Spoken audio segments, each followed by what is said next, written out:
So then in terms of like the actual writing of nonfiction, like the craft, is there a tip that you could provide someone that maybe they don't know, if they have no idea how to go about a book? Which like one tip that stands out in terms of being able to craft the Yeah, best? the tip isn't even about writing, it's about research. So once you look at the kind of category that you want to be in, and you look at the market leaders in that category, like the big bestsellers, think of what it is that you can offer and write some of that. And the best thing you can do is publish some of it to show that it's kind of like a proof of concept. So a lot of books come out of magazines. If you think of somebody like Malcolm Gladwell, for example, his first book came out, The Tipping Point, almost all of it had already appeared in the New Yorker. So it was a proof of concept.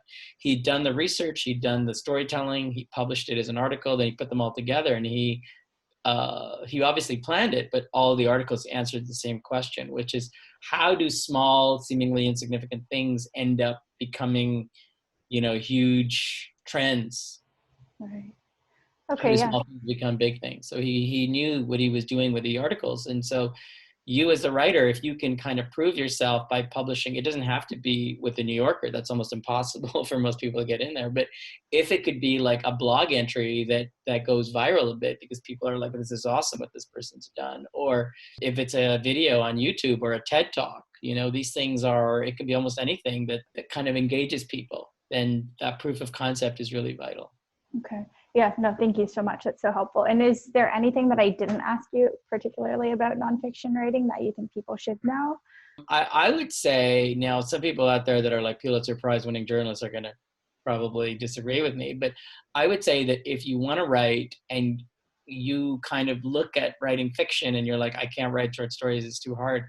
Writing nonfiction is something that you can learn how to do. Whereas I think with fiction, you can maybe learn some of it, but the question of talent to me comes in. There's a question of talent in both. Obviously, Malcolm Gladwell is a huge talent. That's why he's a millionaire with his writing.